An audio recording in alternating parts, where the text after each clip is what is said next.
Watch. Yeah, it was a fundamental change to my year. Like, it's gone by the time the season starts in 2021 in March. Sarah, it's going to have been like pretty much basically a year since we've last been at a game. Now, could you ever have imagined not going to a Hull FC game for an entire year? No. And the funny thing is, like, I don't know, we're watching some old match back. When I say old, I mean like maybe last season. And I was like, look, there's people. They're sitting there. They're real people. And they're all sitting next to each other. What's that about?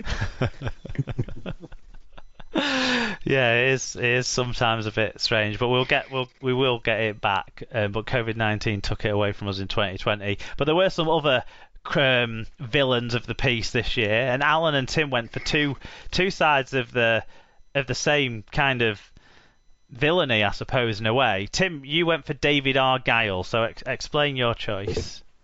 Yeah, I think that a lot of the downstream mess that is being dealt with lays at the door of Mr. Argyle. I think that the way Toronto conducted themselves, not even just in this year, but in their business practices previously, had put them in the position that they put themselves in. And then the way they acted in withdrawing at the last possible moment, and the way then that he just has disappeared off the face of the planet, and not, as far as we know, I believe still not actually paid the people their wages. No, there is the RL Cares Fund now that's been started, hasn't it, to try and get money together to pay some money towards the players that have been affected by David Argyle, multi-millionaire mining magnate David Argyle, not paying people the money that he contracted himself to pay them. So yeah, he's not done himself or the sport or the development of the sport overseas any favours, hasn't David Argyle this year, has he, Tim? No, and it's a shame because it was such a promising start. You know, I met him and he seemed like a very, brilliant character who was going to be a positive force on the sport, and it all went a bit kookash. Yeah, Alan, you went for the man who nearly followed David Argyle, but I don't know why I've written Carol Lavolsi, but it was Carlo Lavolsi that you voted for.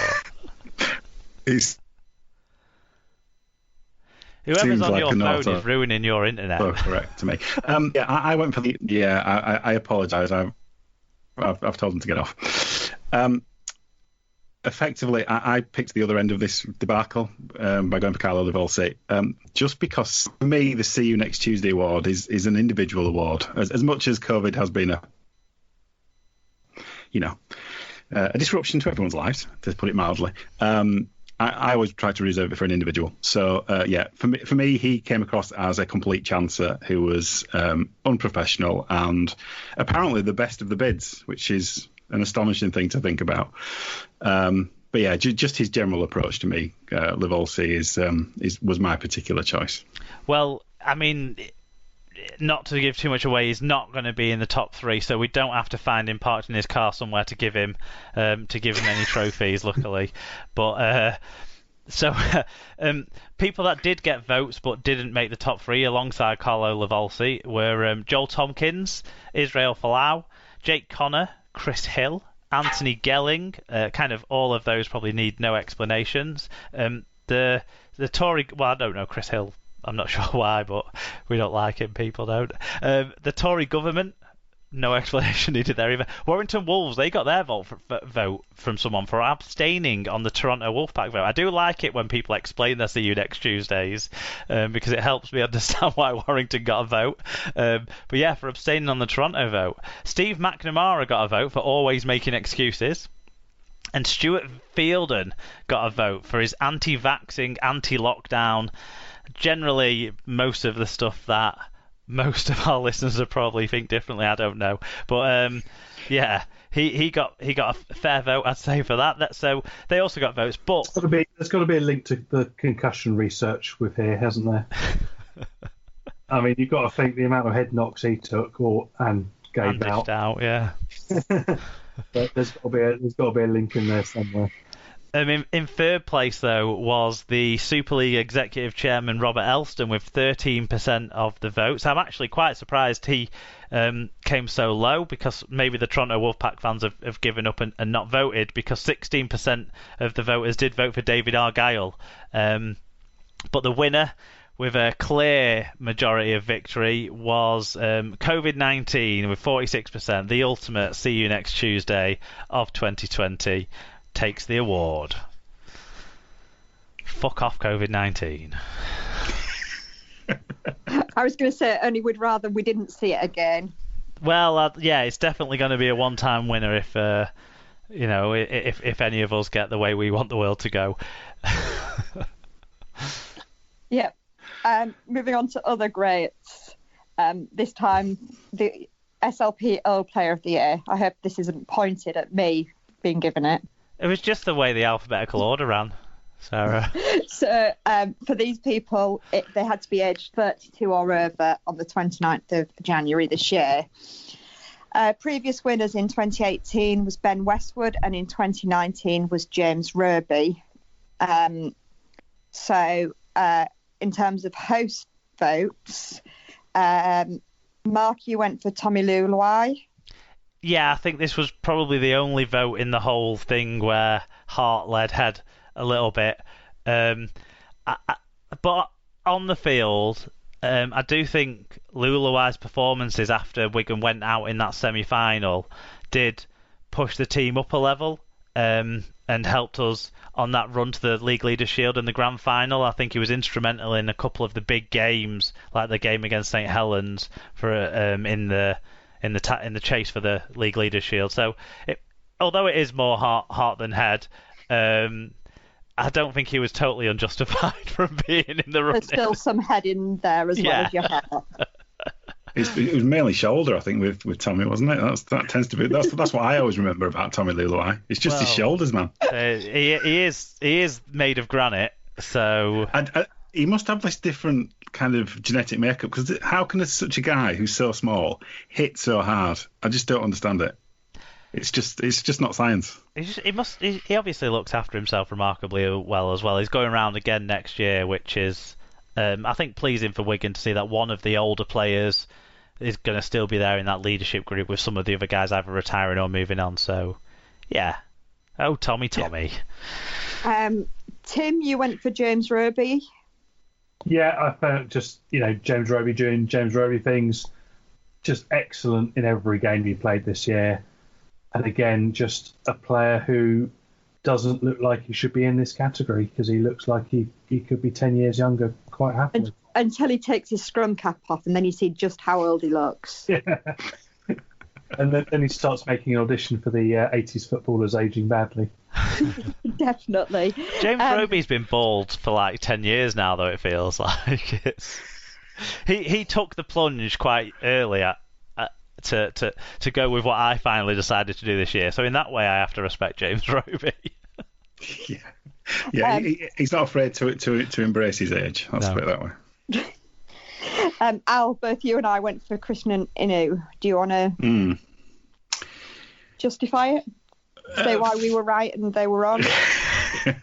For me, I went with Inu. Not that Luluai and Roby or indeed anyone else were bad choices. I went for Inu purely because of it felt like he had quite a renaissance this year. Kind of back to the kind of level that we probably haven't seen since he arrived in the country, or maybe since his first year, really. And in that position, you don't tend to find many kind of older wingers who are still, doing the business. So for me, Christian Inu was my obvious choice. Yeah, I thought he really made a difference to that team. He was very consistent, and actually his goal kicking was still, I would say, better than it has been in recent years as well. Yeah, he was definitely one of the most accurate kickers from out wide, because he had a lot of practice converting his own tries, didn't he? Yeah, exactly. He kind of created the situation for himself, so... Yeah, no, I really agree with what you were saying, Al, about for his age, because he's big, he's big enough that he can steamroller players, but he's also got quite an athletic sort of finish on him still, which I like. So there were no incorrect votes in this category, but only 4 non-shortlisted players got votes. They were Gareth Ellis, Rant Millington, Michael Shenton and Remy Castee. And in third place, 12% of people agreed with Mark that it was Tommy Luluai that was the best Earl player of the year. Shows that 12% of the voters were Wigan fans. Yeah. To be fair, I was very close to going Tommy Luluai, and then I just... Yeah, just the thing with Roby is he's kind of used to it. Yeah, I think that's also why I go for him. Yeah. 26% of the voters were completely correct by voting for Inu. But the winner with 49% was James Roby. So well done, James Roby, retaining your title. You can't argue with the captain of the side that won the competition, a player that does what he does every week and never ever has a bad game at 33, 34-year-old. You know, give him the credit he deserves, I suppose. Yeah, definitely. He wasn't the right choice, like you say, Sarah. Well done, James Roby. Who's next? What's next? On the flip side of the coin, it's the SLP Young Player of the Year. Now, to win this award, you had to have been aged 21 or under on the 29th of January 2020. So does that mean that next year all the players eligible for this award will have to have been born post-millennium? No, because they could be 21 still and not had the birthday yet. So, but we're getting to that range, Tim. Yeah, we are getting to that range. So previous winners of this award in 2014 it was Darryl Clark, 2015 George Williams, 2016 Ben Curry, 2017 Jack Walker, and in 2018 it was Danny Richardson, and 2019 last year Morgan Smithies picked up the award for this one.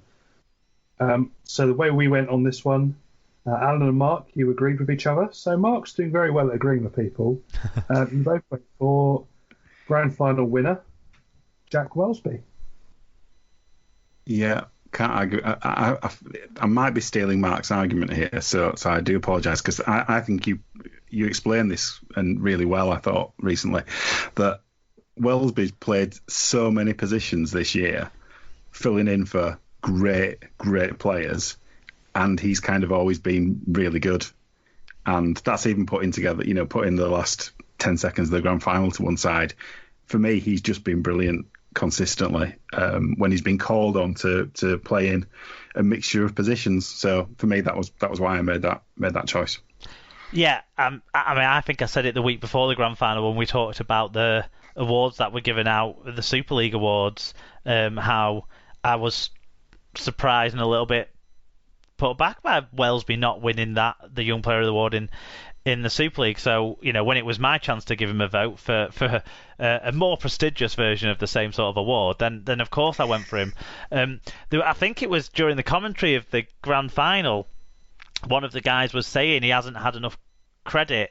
It might have been in the build-up, actually. John Wells, I think, maybe was saying he hadn't had enough credit for the fact that he's played in so many different positions and played so well in them, and the players that he came in for in those positions. Lachlan Coote for the first month of the season, that's one of the best players in the competition, let alone, in the position he plays. Then he played on the wing.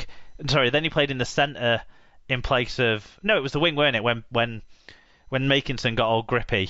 Yeah. Played in the wing for the player that was the best winger in the Super League last year, and St Helens didn't miss a beat when he was in the wing position. And then he moved into the centres, and he was effectively replacing Mark Percival, who's been one of the best centres in the competition for 2 or 3 years. And yet Welsby didn't look like an odd man out in any of those positions. And during the Sky stuff they were talking about, and someone, I think it was Frogmore, tweeted like, well, yeah, Super League Pod have been giving him that credit, guys. Kind of, I've been saying it all year, so I couldn't vote for someone else, could I really? Despite what he did to rip out my heart. It just proves what how magnanimous you are. Yeah. So we have those ones.